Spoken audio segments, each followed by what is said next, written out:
پیدائش کی کتاب اس کا 18واں باب 1 سے 15 آیت تک۔ ابراہیم سے ایک بیٹے کا وعدہ۔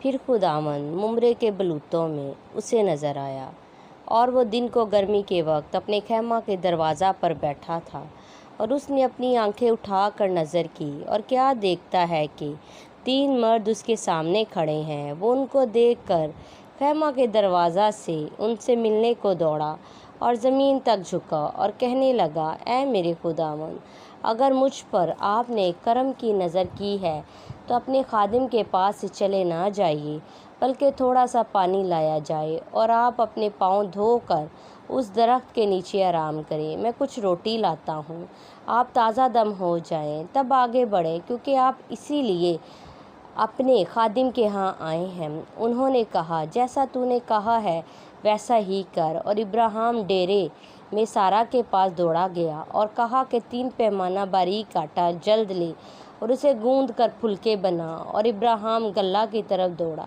اور ایک موٹا تازہ بچڑا لا کر ایک جوان کو دیا، اور اس نے جلدی جلدی اسے تیار کیا۔ پھر اس نے مکھن اور دودھ اور اس بچڑے کو جو اس نے پکوایا تھا لے کر ان کے سامنے رکھا، اور آپ ان کے پاس درخت کے نیچے کھڑا رہا اور انہوں نے کھایا۔ پھر انہوں نے اس سے پوچھا کہ تیری بیوی سارہ کہاں ہے؟ اس نے کہا، وہ ڈیرے میں ہے۔ تب اس نے کہا، میں پھر موسم بہار میں تیرے پاس آؤں گا، اور دیکھ تیری بیوی سارہ کے بیٹا ہوگا۔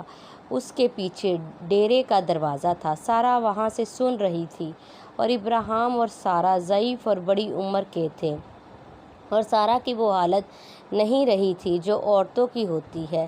تب سارہ نے اپنے دل میں ہنس کر کہا، کیا اس قدر عمر رسیدہ ہونے پر بھی میرے لیے شادمانی ہو سکتی ہے، حالانکہ میرا خاوند بھی ضعیف ہے؟ پھر خداوند نے ابراہیم سے کہا کہ سارہ کیوں یہ کہہ کر ہنسی کہ کیا میرے جو ایسی بڑھیا ہو گئی ہوں واقعی بیٹا ہوگا؟ کیا خداوند کے نزدیک کوئی بات مشکل ہے؟ موسم بہار میں متعین وقت پر میں تیرے پاس پھر آؤں گا اور سارہ کے بیٹا ہوگا۔ تب سارہ انکار کر گئی کہ میں نہیں ہنسی، کیونکہ وہ ڈرتی تھی، پر اس نے کہا، نہیں، تو ضرور ہنسی تھی۔ آمین۔